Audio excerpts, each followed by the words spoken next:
Hello there, everybody. It's a bit of a difference today with one kick from glory. We're one down, but as football goes, the show must go on. Um, Premier League is back. Internationals are done. Some are going to be happier than others, and we're going to find out today. So, as I said before, things are going to be a little bit different. I've got myself, Matt, and on the other side, I got Craig. Yeah. So, yes, let's get started talking about some topics. Cut to the chase and just talk about the last few Premier League games on return from the international break. You're going to be a little bit more pleased than me. Arsenal getting a hard-fought win against the Bees at Brentford on Saturday evening. So, Craig, how does it feel to be sitting pretty at the top of the league temporarily for the first time this season? How are you feeling, man? I'm happy. It was a hard game against Brentford. They played very well. We got the goal in the last 89th minute. Happy go lucky, lucky goal, not lucky goal, but good goal to score. Havertz scored a header. Saka his assist.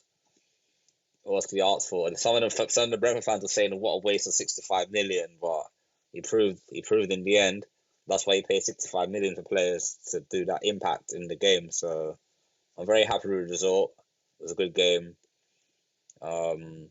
One thing I'm worried about though is that we need to start scoring more goals in matches. I can't always rely to score in the 89th minute. Should be able to kill off teams earlier and try and just win the game from there, kind of thing. So yeah. Yeah, I mean, from someone who knows him quite well, Mr. Havertz, I mean, we paid what, 70 odd million for him, and we were leaning on that Champions League goal for so long, almost as if we were saying that that's his price paid for winning us the trophy. You never know, he might be saying by come April, May, that games like this, performances like this is the reason why you might potentially be lifting up the trophy. Of course, as we said last time, all those things lingering over their heads, you never know what's possible in the future. And even from last season, 115 charges don't just go away like that. So you just never know.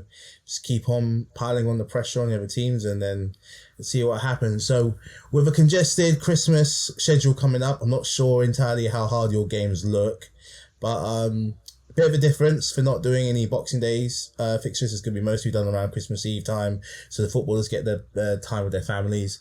So how are you feeling with the Christmas schedule coming up? Obviously, it's going to be very, very busy. How are you feeling about some of the games coming up? How confident do you feel with some of the fixtures? I know we've got Wolves on Saturday, and after Wolves we've got Luton. After Luton, I think we've got Liverpool. We've got to play Liverpool. I feel like we should be able to beat Wolves at home, and Luton's away at Kenilworth Road, so we should be able to beat Luton as well. But it's not going to be an easy game. None of these games in the Premier League are easy. So Wolves are not really in the bottom of the table, but they're playing well this season. They're already beaten Man City. They're already beaten who else did they beat? Tottenham. So they know how to beat the big boys. So if we don't play like how we played against Brentford on Saturday, they will punish us. So we need to be clinical on Saturday against them. Yeah, so you are at home. So I'm just looking at your fixtures now. You got, like you said, Wolves, Luton away. I mean, of course, Luton nearly got a very famous win against Liverpool not that long ago. But them coming away with a draw is something they didn't see coming. And to be honest, neither did we. So that's gonna be tough. Then you got Arsenal against Villa. Your old manager and Emery doing well at Aston Villa. Got a good win against Spurs on Sunday. A tough game at Brighton. Your last game before Christmas is away against Liverpool. Then you got West Ham, Fulham.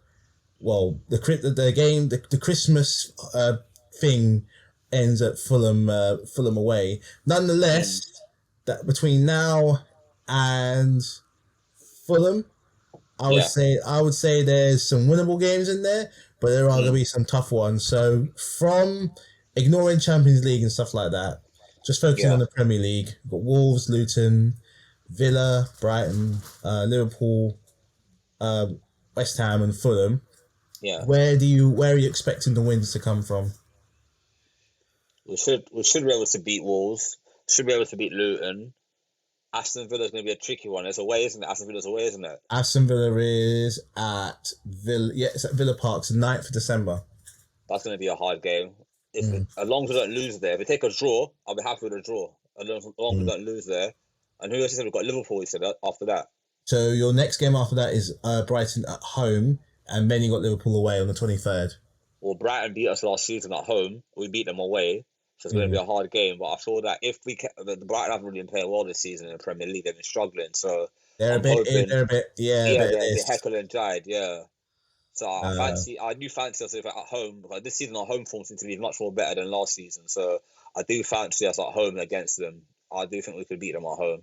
It's not going and to be then an easy game. It's not going to be an easy game, but I think we should be able to beat them at home. And then the next game, the last game after that is Liverpool, isn't it? yeah, Liverpool is away. That's on the 23rd, and then your last two Christmassy festive fixture games is going to be West Ham at home and Fulham away. West Ham are doing well this season and already beaten us in the Carabao Cup this season. So That's true, yeah. so I feel that with West Ham we have to be very careful. But Declan Rice might want to prove a point against his former club. So if everyone is fit and firing, I think we should be able to beat West Ham at home. And then the next game after that is after West Ham, Fulham. After Fulham is it's the last one of the. I'm gonna say it's the last of the Christmas period, but it's also Yeah, the last of 2023. The next game after that won't be until 20th of Jan. Playing Crystal Palace, but we're not going to get there too much because there's a big gap in the middle, which include that FA Cup and other games like that as well. yeah. But yeah, Fulham away is going to be your last game of 2023. Now you drew against them earlier in the season, and a lot of pundits and a lot of people are questioning your like title charge and your approach to these games because you're a bit more methodical rather than just blowing teams away. But you have to say Yeah, that at the moment, seeing as you're at the top right now, yeah. it's looking like it's slowly working. So Mm. do you feel different? Are you happy with how things are going, or do you think that things still need to improve?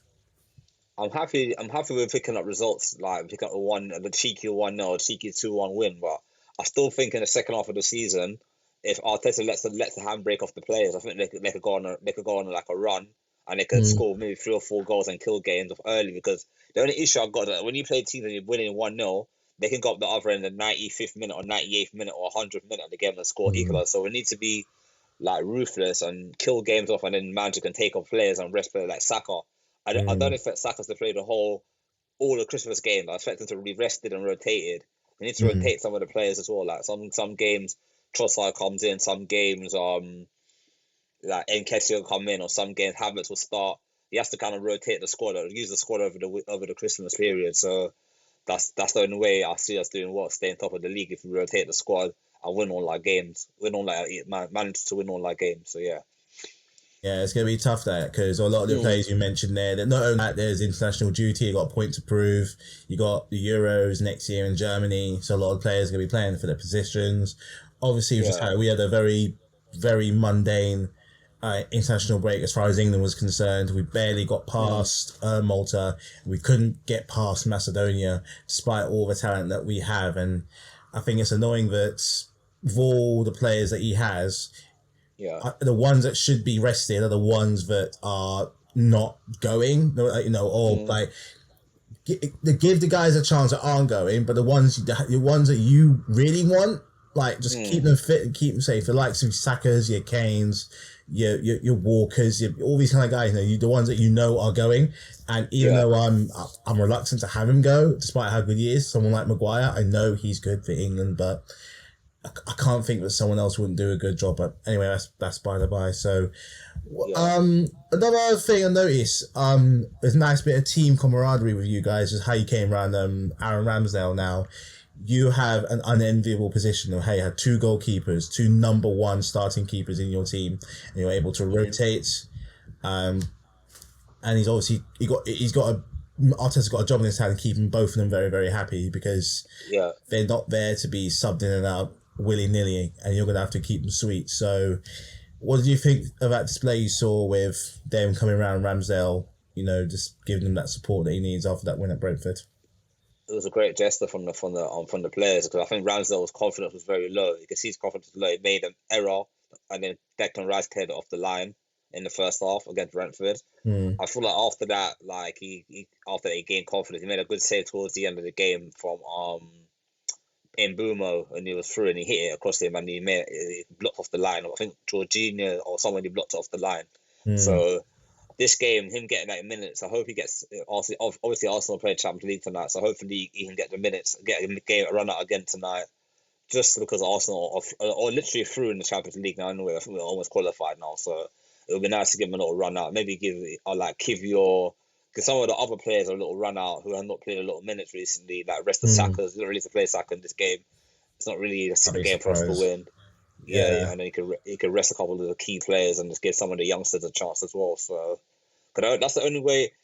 The only way the team will do well is you have to use the whole squad. Like you can't just use the same 11 or 13 or 14 players every week. You have to kind of use the whole team throughout the whole season. Because like Man City, for example, they use their whole squad throughout the whole season. That's how they won the league last season. So they were able to rest key players in key times during the season. So yeah.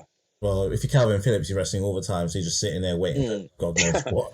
If you're sitting there waiting for God knows what, Calvin Phillips, mate, we're thinking of you. If you ever want to play, well, don't come to us because we're a bit of a shambles right now anyway. But hey, you'd play. Yeah. I think you'd play, but anyway.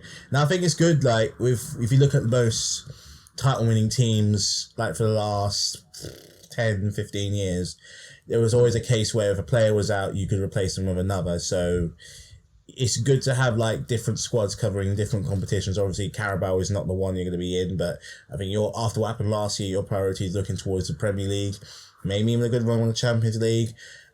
Pick up a 15th FA Cup. I don't know what's on the cards. You know, this City side is still very, very strong. Still very, very strong. We shouldn't write them off. They got a hard-earned draw on Saturday against Liverpool. Yeah. So them being a point behind is something they're going to be used to. They were behind for most of the time last season, so again, nothing they're going to be used to.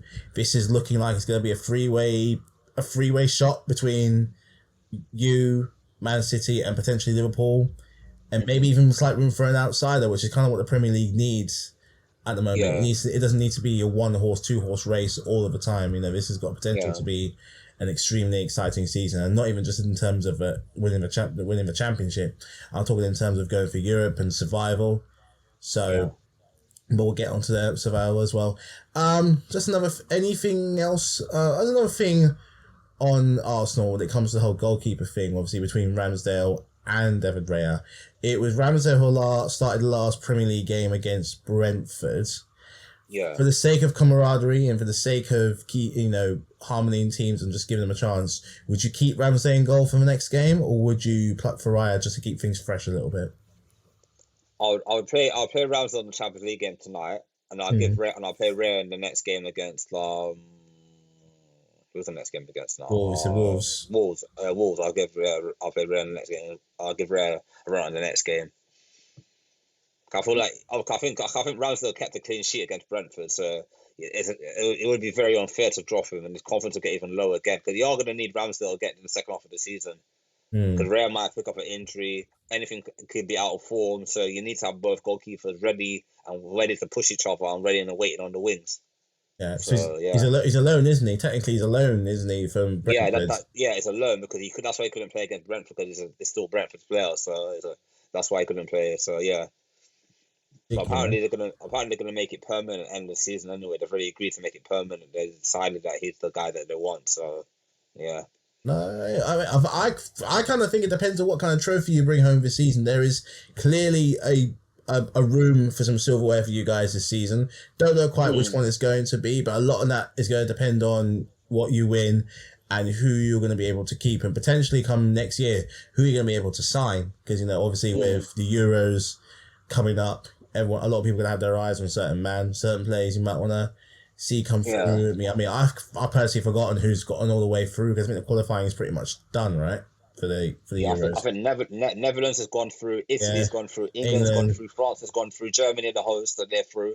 Yeah. I think, if I'm correctly, Albania's gone through. Mm-hmm. Albania, what's the other one on there? I remember they're saying over there. Albania, I think Wales have to go through a playoff. Yeah. Wales got to do a playoff. Scotland are through. They qualified. Oh yeah, of course. Yeah, they qualified. Spain are qualified. Denmark. I think Denmark are qualified as well. I think the one that didn't qualify was Norway. Didn't qualify. Norway did not qualify. No, they didn't qualify. They didn't. which No way they didn't qualify. Pep or Mikel might be a bit happy about that. Obviously, your captain, Yeah, his talisman. and So yeah, no, I didn't qualify. Who was qualified? I think Sweden qualified as well. If I remember correctly, I think they qualified as well. no, so there's a lot of different teams in there. And obviously, watching the tournament afterwards when it ends in July, a lot, that's when the January transfer window is going to have most of its action. And when you see players, seeing who we like and be like, someone like me, I can't think of signing players isn't our problem. We're very good at that. Our problem is just purely playing. So, but we'll get to that. We'll get to Yeah, that in a bit. We could so moving on from Arsenal, probably slide over to the two other Premier League protagonists with Man City and Liverpool, which was the first game to kick off from the international break. 1-1 between the two. City getting their scoring first, and then Trent, loving life in his new position, gets another goal. Fair result in the end from the two. Fair result.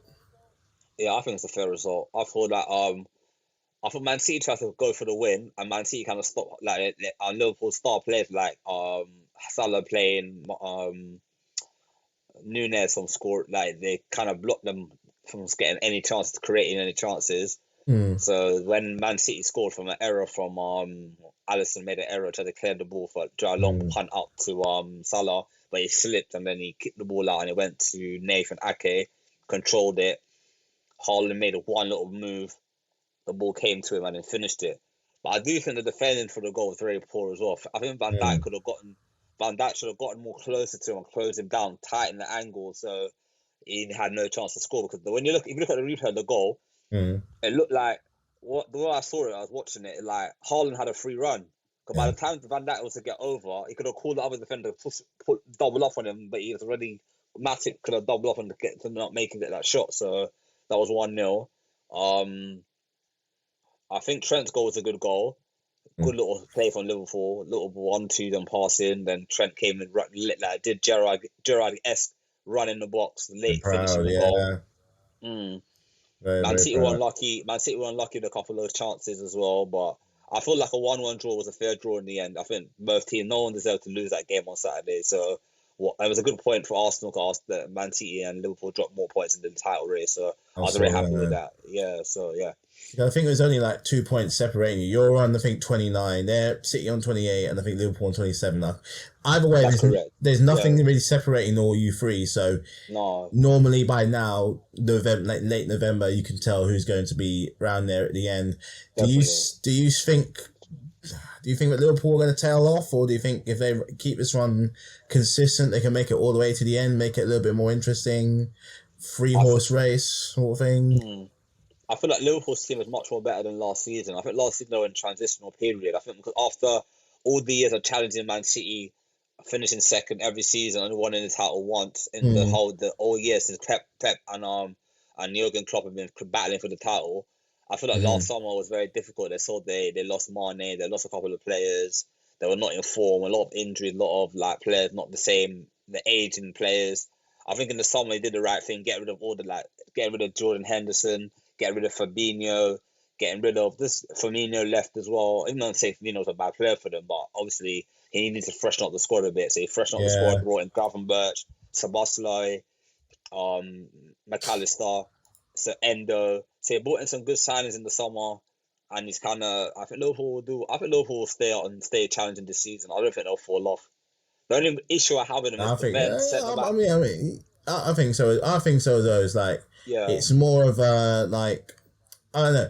This is probably one of the closer times. I mean, City are not having it their own way, and I relate it all this. I relate this time to F1. They started hitting the brake. They started hitting the bricks, or really pumping the gas back in 2018. That dominance. I think 2018, 2019. Obviously, we didn't win in 2020, but we're pretty much there. Then they had 2021. 2022 and 2023. So whether you like it, that's about 4 or 5 years worth of dominance. So at any point, that dominance has got to come to an end. It happened to Mercedes in F1. It's happened to Barcelona they won the Liga last year. Real Madrid couldn't do nothing for a very long time. So maybe this could be. Maybe there's very small like chips in the armor of Man City. Yeah. They've dropped points where you wouldn't expect them to drop points. Wolves, they drop points. They drop points against you after finding out how long. They dropped points against Chelsea, where arguably I think we should have won that game. We think about it, and who knows where. And again, they're not firing on every single cylinder, but that's not to say that they're easy picking and cannon fodder. They're very still much a dangerous team. They came back last night in the Champions League from a mismatched team, essentially a second string team that could probably play in the Premier League. So they're still dangerous. Liverpool, I think, are going to be like the one dead. I think Liverpool are going to do what many people, Man United, were going to do last year.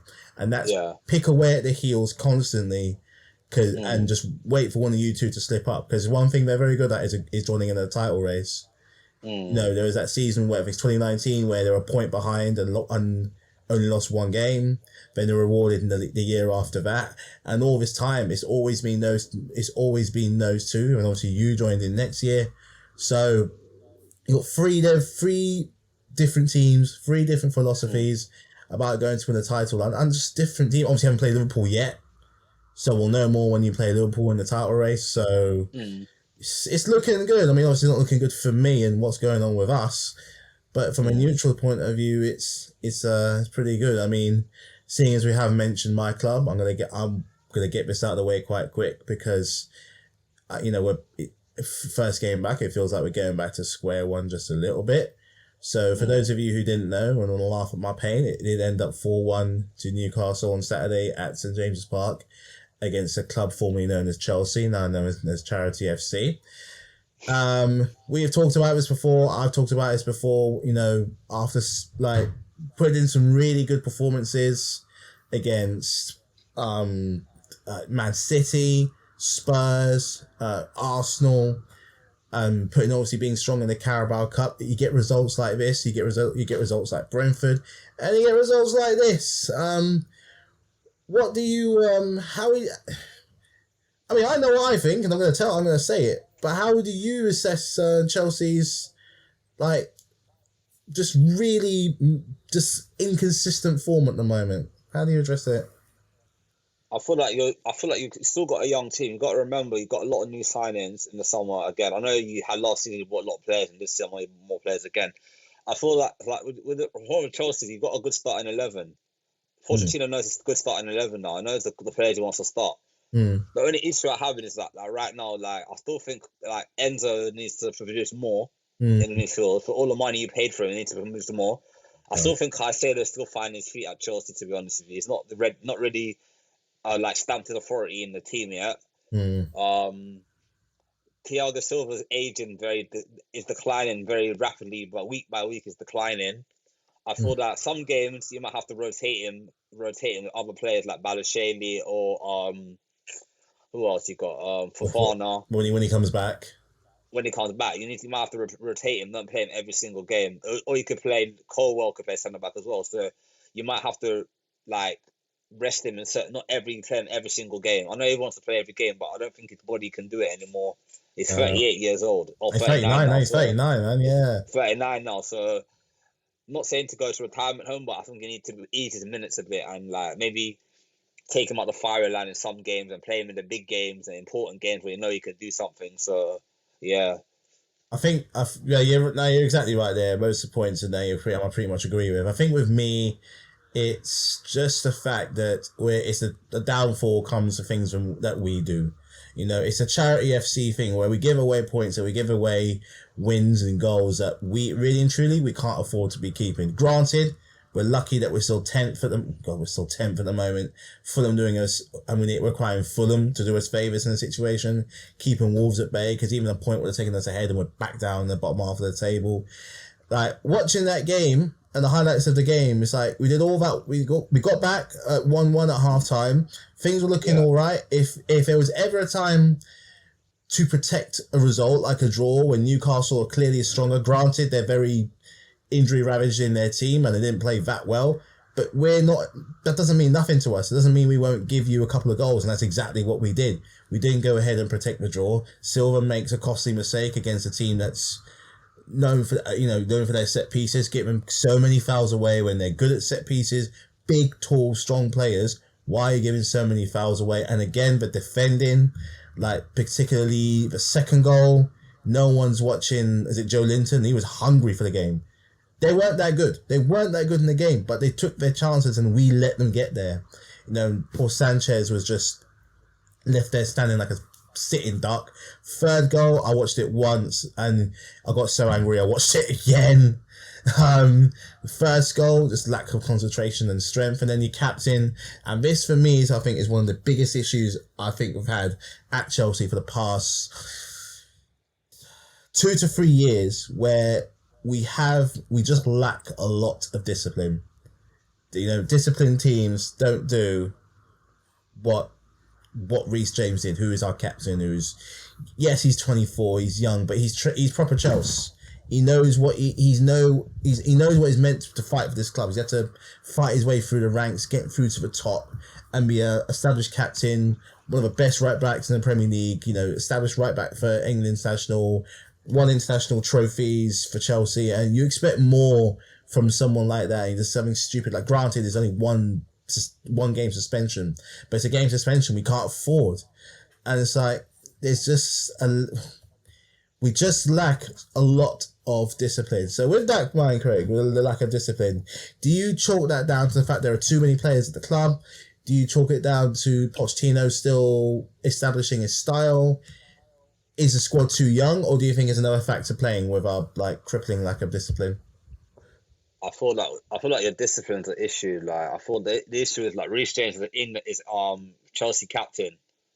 Like, he should not be getting sent off making silly challenges like what he did on Saturday. He should know better. He played football for a long time. He should know better than that. And I think the biggest issue is what I think it is. You got a young team, and with young teams, you're going to be inconsistent. Some games you're going to win, some games you're going to lose, some games you're going to draw. Yeah. I thought with Pochettino, he's a very good manager with young players. He done it at Southampton. He did it at Espanyol. He done it at Tottenham. So he knows how to get the best out of the player. I feel like the club needs to give him time.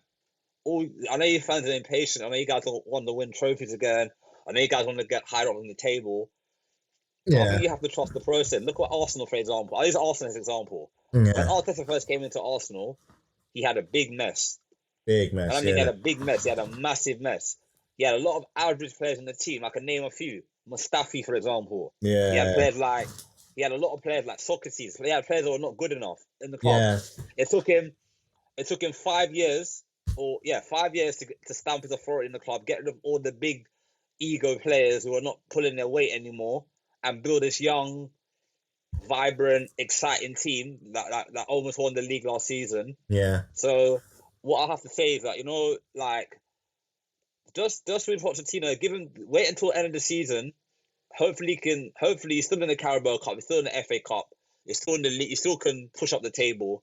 So I wouldn't be worried about it so much. I think this is just a one-off blip, because after the international break, players are tired, players come up from South America. So I wouldn't be worried about the result too much. I know it's a 4-1 defeat against Newcastle, one of your top 4 rivals, because they got Champions League last season. It's at the expense of you guys.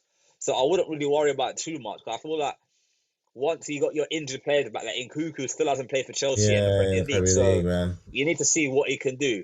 In January, you might have to get rid of a few players. I heard that Trevor Talibor might be leaving the club because he's not playing. There's a few players that in the club that you might need to let go, and maybe reduce the squad size a little bit, and then maybe Pochettino can work with the 18 or 20 players he wants in the squad, and then if you can win the Carabao Cup, that's an entry to Europe next season. So. And if you can finish in the top 5, that's Champions League football next season. I think if you finish 5th this season, you get Champions League next season. So if you can finish 5th, get Champions League, or get into Europa League next season, then that's a good season for Chelsea. Because I know Chelsea fans are always going to say, well, look at the years under Abramovich who won so many trophies.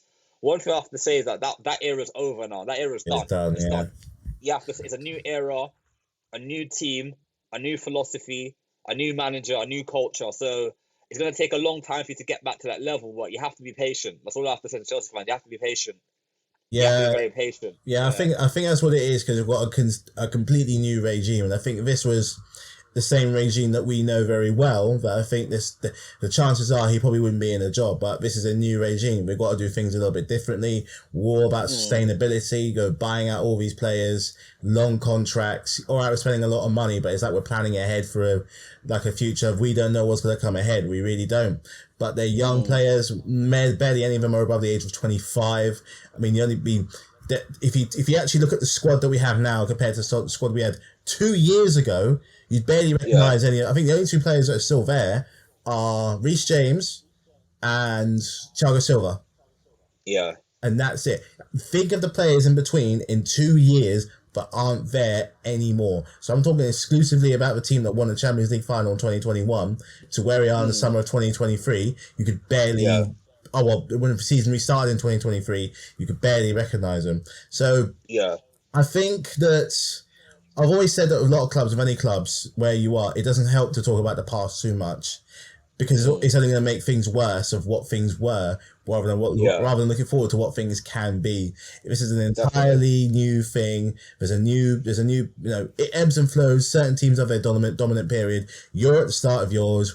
We're at the end of ours. Man United are currently end of theirs. And as of speaking, their dominance can only go so far. They drew 3-3 with Galatasaray, rooted to the bottom of their Champions League group. So, ha ha ha. We'll get to them in a bit. But yeah, I think what I've had to do and what I've had to learn is to kind of live by my own words, where I said to Liverpool fans, I said to Arsenal fans, looking back is not going to get you where you want to be.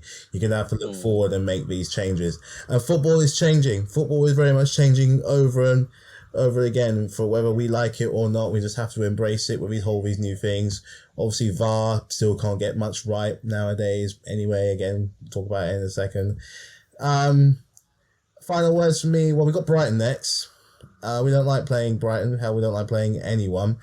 But I have to take each game as it comes. I couldn't tell you what we're going to do because it also depends on who's playing, what position they're in, and what kind of mood they're in. Because I'm looking at this where let's get a decent, like you said, get a decent time running in the league, top 7, and maybe push for that Champions League. And if you win a couple, I would love a good run in the cups. I'd love to win both the cups. Give this young team something to fight for because this is new to them. They've barely been in the Premier League for a year, most of them.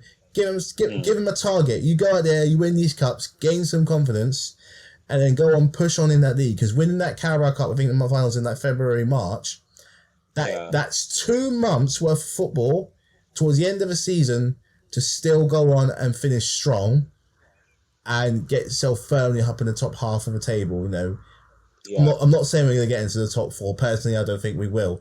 But make that the target for next year. And then the year after that, who knows? 2-3 year building project. Obviously, we don't know what's behind doors, what's going on and this and that.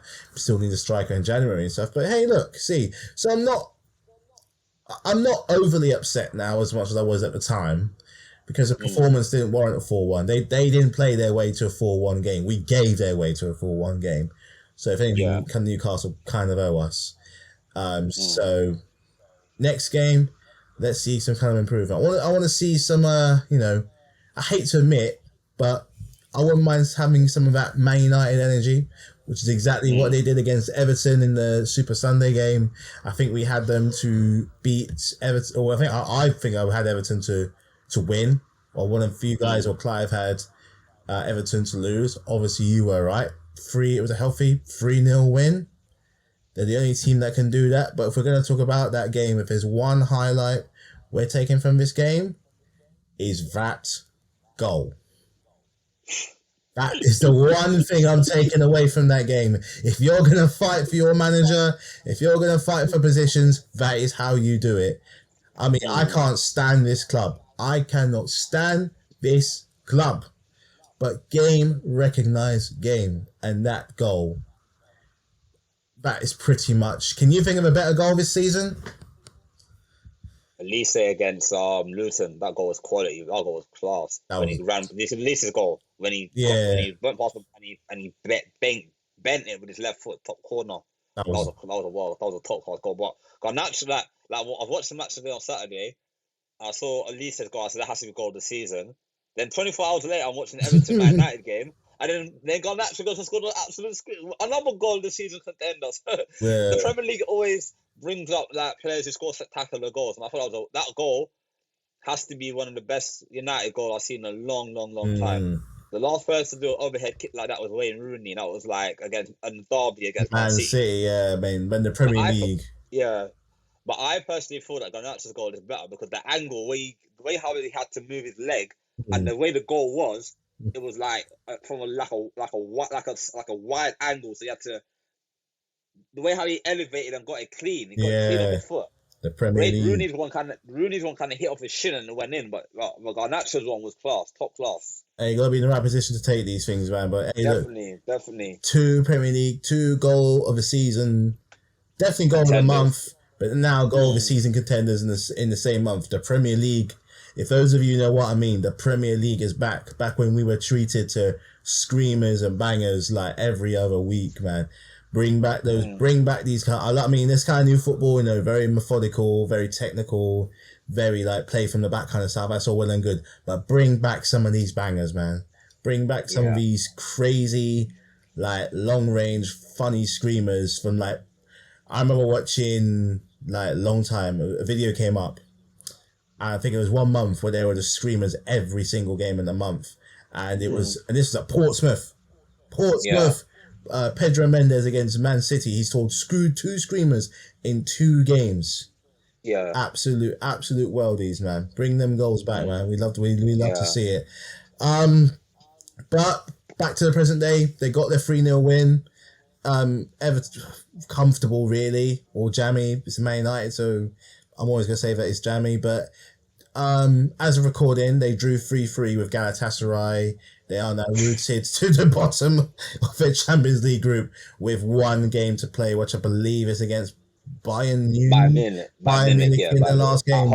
At home, yeah. Which means nothing in the Champions League because they can't seem to do it. Bayern Munich, very much contenders to win it. As far as the Premier League goes, they're not that far off. In fact, let me see how far they are off the top 4. I don't think they are that far. Yeah. And they're meant to be having a crap season, but I think it's because with all the hype they're going behind, you'd think they'd be competing for the Premier League, which they're very much not. So officially, they're only 4 points off. That's not bad though. That's mad. It's not bad. I mean, they're the only club in the whole league, Premier League, to not draw a single game. They lost 5, but they've won 8, and that's sometimes all it's about, and that's winning the games. So as terrible dysfunctional season they're having, they're only 4 points off. So But being a Man United already, they can go on a long run, and they can, like they're doing right now. They're going on a long run again in the Premier League. They've lost, they're unbeaten in 5. I think 4 or 5 have been unbeaten now. True, yeah. So including today, they can go on a long run, and they can go and just pick up points and go up the table. So they're one club to watch out for. They are a jammy team. I know they're very jammy, but they're always. And if they buy in January as well, then boy. It's why I can't stand this club, because they're the only club that can do what they do. Play that bad, have so many like bang average players, who aren't particularly great at much of a lot, and get their 4 points off a top 4, and they're having a bad season. We're 8 points off of them, and we've still got to play them. I think in the next few weeks or so. So it's just that, man, like you said, that Fergie time, that thing, that spirit very much lives on in them, where it's just like they will find they won the Premier League 20 times. They won it so many times. They know how to win Premier League. They know how to do it. They've done it so many times. So God, it makes you wonder with the Glazers, if it just like, I don't know, pay 50p to fix a stadium, pound 29 on some half decent players. And, give Maguire £20 to leave and go to whatever and give no players a chance. They'd be right up there. They don't have to spend that much money. And even when, in the first few years of their reign, they were doing quite well. So, it's such a weird thing to explain, to be honest. I can't get my head around it, man. But Man United have wasted a lot of money on players, though. That They is have true. wasted awful lot of money on players. Like Anthony's a waste of money. I'm sorry, he's trash. Nah, Sorry, he's he's not good terrible. enough. He is terrible. He's not good No, enough. here, Sancho's not been given a chance. free Sancho, man. Sancho's not been given a chance. It seems like the youngsters are the only one that are doing well at United. Obviously, Garnacho, that Kobe. I forgot to talk about the midfielder Kobe. The one who played centre. Yeah. Manu. Yeah, Something on that line. Yeah. yeah. He played well against. He was man of the match for me against Everton. He Really played very good. well. Really good. Wow. And I think the youngsters at United, they've got some good youngsters coming through in the academy. I feel like they should maybe stop buying like players like Mason Mount for all that money and use some of the academy youth team players. That's what Man United are known for, using their youth. Over the look at that Beckham, Neville, Bart, Last 92. That's what I'm saying. They always relied on youth. Even before that, like George Best, Sir Bobby Charlton, Dennis Law. Yeah. They always used their youth. They always used their academy to do well. So I don't think they need to be wasting any more money on players. All I think they need is another striker. Like they definitely need another centre back, maybe another 2 centre backs, because Martinez is injured at the moment. I don't know how long he's out for. Miranda's gone AWOL. I think he's definitely going in the summer. I don't think he's going to stay. Maybe he might leave in January. I did see something like on the rumour mill where Casemiro and Varane are both likely to leave, like not even in the summer, but likely to leave in January. Yeah, I feel like Casemiro is kind of he looks like he doesn't want to be there anymore. I don't blame him. He doesn't want to be there. So they can play Amrabat. They can play Amrabat in that position, isn't it? And I feel they need another left. If they want to challenge for the title again, they need a left back. Like if Luke Shaw is injured, they got someone who can slot in at left back and do the same job. Rashford needs to step off his game again and get back on goal scoring form. Always. Because he just signed that mega new contract and he still hasn't really delivered this season. I know he scored a penalty on Sunday, but for that, all that money is on now. He needs to start delivering in the big games again and getting form back. He can do it. Of course he can. Of course he can. Do it. So he needs to step off again. Garnacho, if he can get 10 to 15 goals this season, that would be a success, I think, because he like some of the young players chipping in goals. Some of the senior players helping the younger players even more. Yeah. Yeah, that's what I think. Yeah. I think there needs to be a bit more of a thing on, like, say, we've talked about it before with McTominay. Now his partner in crime is gone. I mean, talk about Man United. You mentioned before, like, the youngsters going way back who represent Manchester United.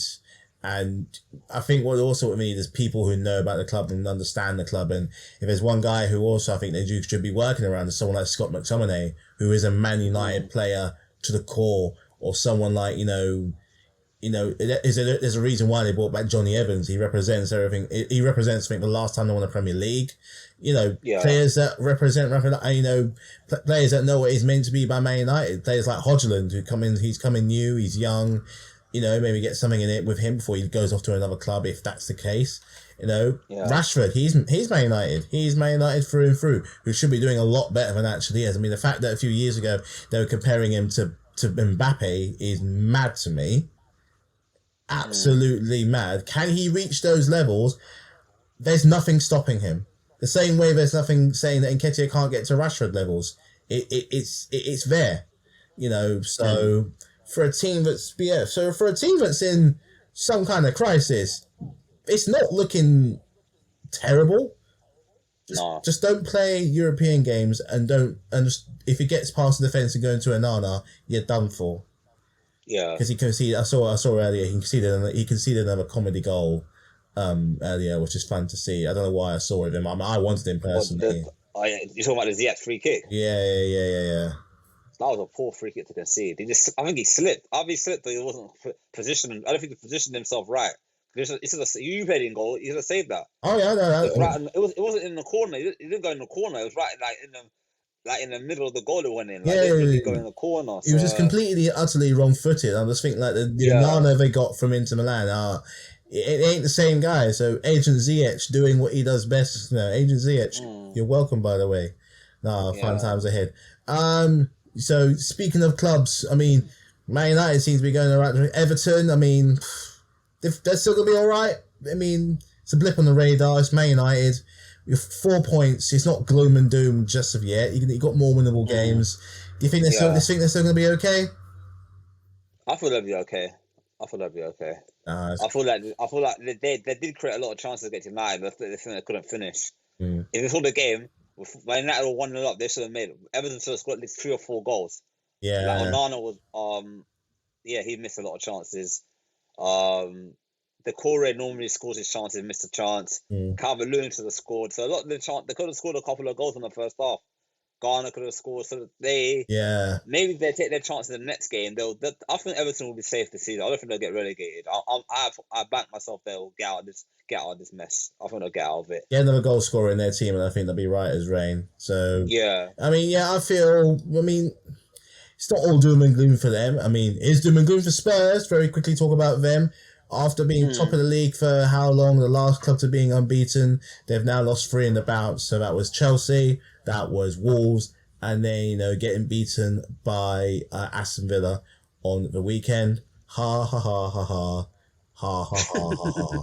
Is all I'm going to say. Although, I will say this, Matty Cash, that was naughty. Very, very, very naughty. Very naughty. Less of that, please. Less of that. It wouldn't be 8-7 if we... I know it's not Premier League, but it has to be seen. We're going to talk about our favourite subjects with the famous 3 letters. Mr. V, the A to the R. I think it raised his head. It got criticised again by Gary O'Neill on Monday night when Wolves went to Fulham. I think it was like a 98 for a 100-odd minute penalty, something along the line. Yeah, so Williams scored it. Yeah. I saw the highlight of the penalty. It wasn't a penalty. Yeah, that was not a penalty at all. He never even touched him. He just went down and he gave him the penalty. So that's strike one. And then the next night in the Champions League, it struck again against Newcastle. I've seen this as well, and I think many of us agree it's never a penalty in the Premier League because it comes off of his chest on his arm. How are you going to? Yeah. To move out the way. How do you move out the way? And it made it worse because I got a Newcastle friend of mine where I work, and he was literally saying that the day after that we got it wrong. It shouldn't have been a penalty. Well, that was good. Now, what about at the game? What about at the game? But I again, rumour mill, my best friend. I think I saw it on Sky Sports News or some kind of news outlet that they're trialing sin bins in football. Like they do in rugby, they're trialing sin bins. How do you think that will work in football for sin bins? I think a lot of players are going to be in a sin bin. A lot of them are going to get sin bin. A lot of players will argue with the referee and swear at the referee. So I think we're going to have a lot of orange cards in matches. It's going to be a lot of 9 men. There's going to be 9 men on the pitch or something like that. Because players are going to, or 9 or up to 7 to 6. So I think players are just going to get, if they don't get a decision, they're going to argue with the referee. I think there does need to be respect to referees. It's a hard job. But VAR's not making it easy for them. So them bringing in this, it might clean up the game a little bit. But I feel that it might spoil a good, entertaining game because the players are getting sin binned. Well, they do. I play football on Saturday, so they do it in Saturday football. Like if you abuse the referee or swear at the referee, you can get sin binned for 15 or 10 minutes. They're sin binned for a couple of minutes. Does it work? I've seen a lot of games when players get sin binned and the other team goes to the other end to score. So it does work, but is that going to help it? Well, they're trying it in grassroots football, so it must be a success, I guess. But they're in the Premier League is a different level because these players are getting paid millions to play football. We as amateur footballers don't get paid money to play football. We have to pay it out of our own pocket. So the difference is you have to respect the referees. At the end of the day, if the referees made a decision, they're not happy with it, tell your captain, as the referee said in amateur football, and the captain can speak to the referee, and the referee say, "Referee, I'm not happy with this." Then the referee can explain his decision. You have to respect the referee's hand and respect it. So yeah, let's see what happens. I mean, true, very, very true. I believe the weekend just gone.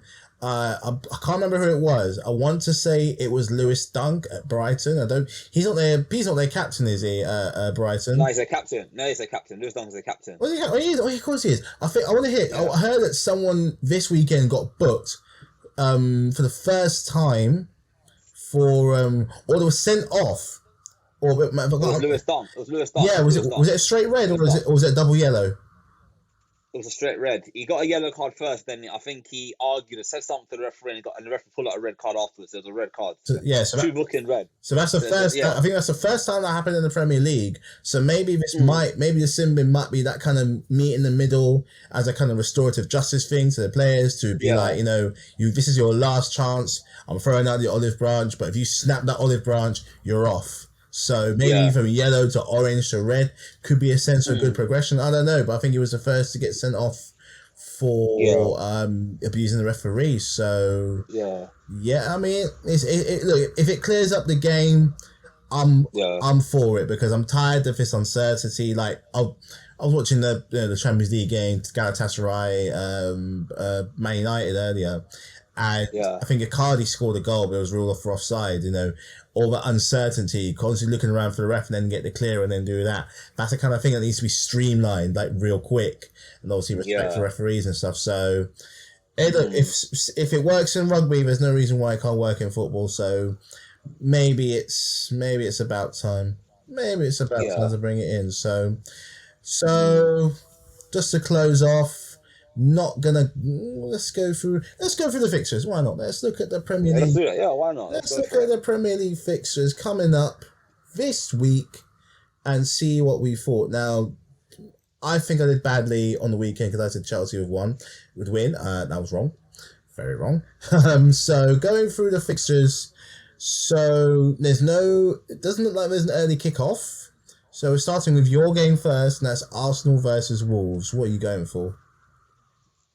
3-1 Arsenal.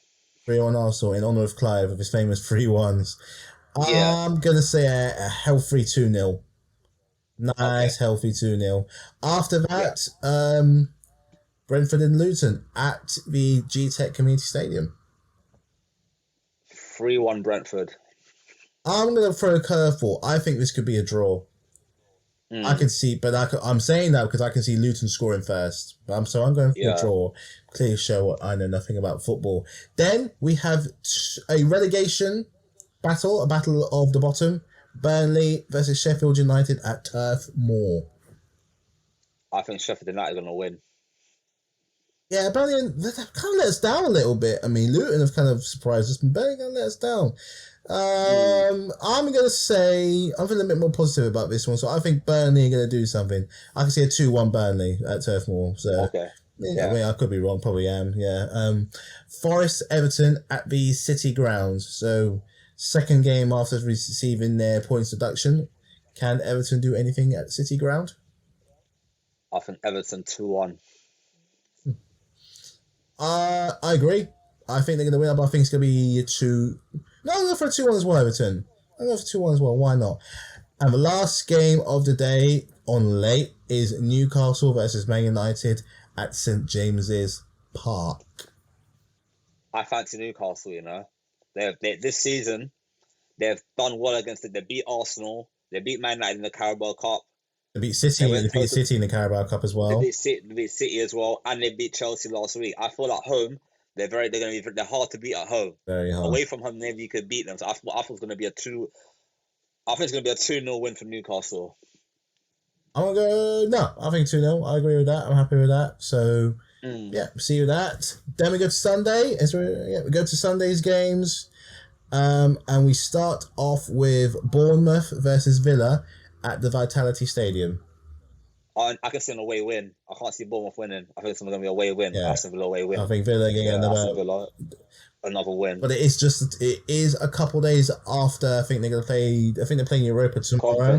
Conference League, tomorrow. So, what did you say? They got a big squad though, so they can always rotate players. So I feel that they can play their reserve team in the Europa League and then play in the Conference League and then play the strong team in the Premier League. So I feel that they'll win 3-1 or 2-0 or 3-1. I think they'll Well, win. they got goals in them, so I'm gonna go over 2-1 for Yeah. Villa. They got goals in them. I think Bournemouth will score. Yeah. Chelsea Brighton at Stamford Bridge. I know what I'm gonna say, but what are you gonna say? I think Chelsea home win. Chelsea home win. I think Chelsea home win. I think we'll get back to winning ways. Brighton are not very consistent, and I think we're gonna cap. I think Cucurella's gonna put in an absolute blinder. Great game. I think Brighton will score, but I think we'll do just enough to hold it off. So I see 2-3-1 Chelsea. Bar hard. And their best defenders out as well. Lewis Dunk is not playing that game. That's why I fancy Chelsea to beat them. So yeah, come on, boys, Brighton, do us proud. Yeah. After that, Liverpool Fulham at Anfield. Home win. Home win. I can't see Fulham beating Liverpool. I can't see it at all. Me neither. Me neither. I think the problem with Fulham, they don't score enough goals. They have to rely on penalties over there to win. So I don't really think they score enough goals or create enough chances. So I think Liverpool will win that 3-1. Well, they got 2 penalties on Monday, so probably right there. I couldn't give you a score, but I wouldn't be surprised don't be surprised if it was, say, something like 3 or 4 for Liverpool. Do not be surprised. Yeah, definitely. So nice, comfortable win for Liverpool. Then we get to both of our televised games on Sky Sports. First of being West Ham versus Crystal Palace at the West Ham Stadium. London Stadium, sorry. I think West Ham will win 2-1. Palace got beat by Luton. They look they're lacking in goals, lacking a few ideas in certain areas. I don't think they're going to get relegated, but they're going to be down there. They're going to be there, but I think one of a safer one. So, but I can see a West Ham win even after playing in the Europa League. And the final game of the weekend, another slobber knocker, Man City versus Spurs at the Etihad. Home banker. Man City are gonna win. I think I can't see Tottenham win. If Tottenham win at Man City on Sunday, that'd be one of the greatest shots in the Premier League in a long time. The way how Man City got this team this season, the way how Tottenham got a lot of injuries and a lot of suspensions. Yeah. I can't see, and the way how the manager and players have lot this high line rubbish. Yeah. Against Haaland, against Foden, against Doku in that high line. they will get Eric Dyer against Doku. Eric Dyer against Doku. See you later, mate. Eric, so I think Man City will win, and I think they'll win by a big score as well. Hey, Eric Dyer. Man City will win by a big score. Yeah. Eric Dyer is going to be having nightmares after this. Yeah. The only way he's going to stop him is if he just put lead in his shoes or something like that. No, I think you're right. I think this is going to be a statement win.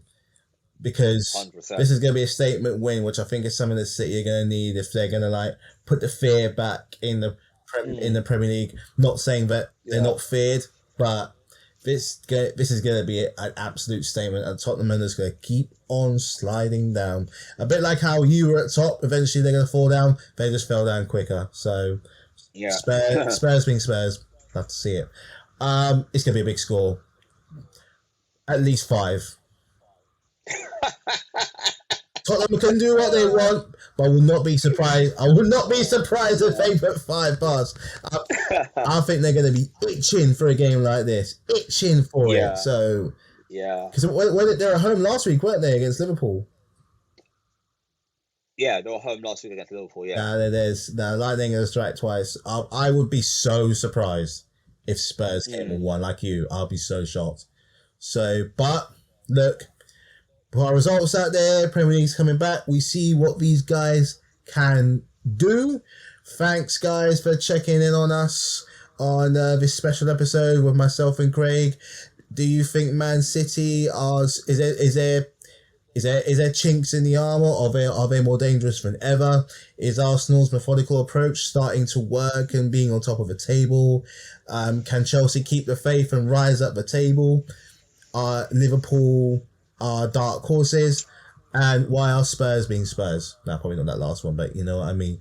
Catch us on, all different outlets, Amazon, Spotify, YouTube, all that good stuff, and we will see you on the next one. Peace out. Peace.